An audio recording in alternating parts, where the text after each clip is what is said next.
Some self-hosted WordPress sites tend to run slowly, especially if they get lots of heavy traffic every day. This may be due to the amount of large files that the site needs to load, or it might be due to inefficient coding.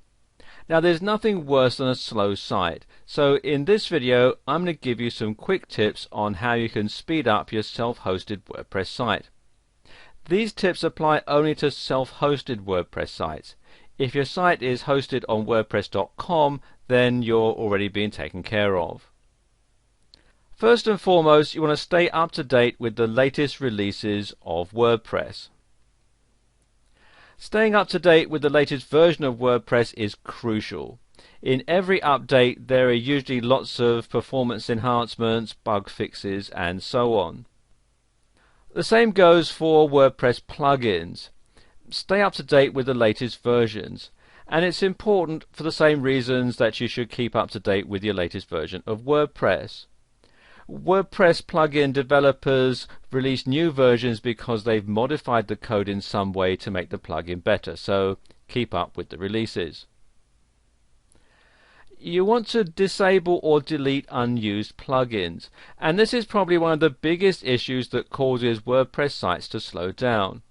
Depending on the plugin, they can have tons of scripts and code, so if you're not using a plugin, then disable it or maybe even delete it. Decide which plugins are necessary for your site to run and then do away with the ones that aren't needed. It's as simple as that. Since your code is what runs your site behind the scenes, optimizing it can do wonders for your load time.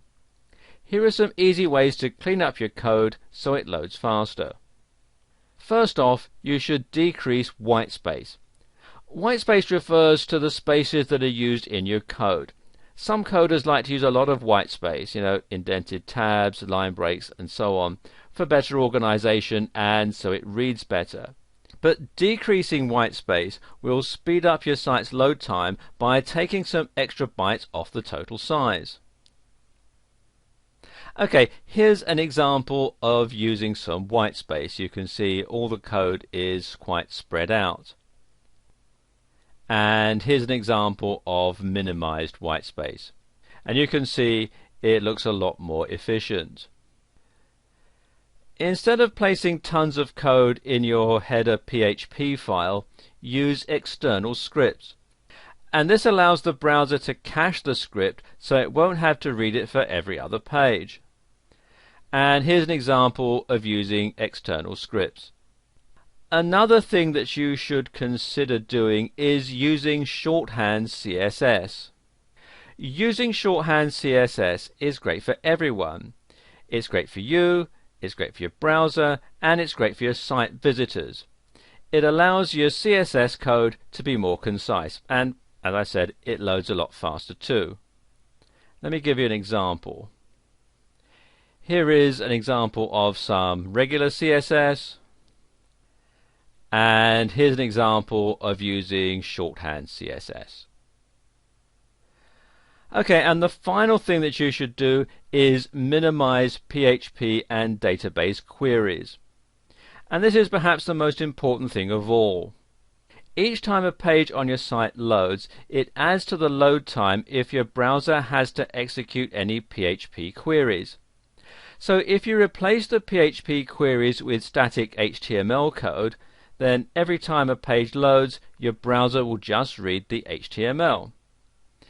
At the top is an example of lots of queries and requests, and you can see it looks quite complicated.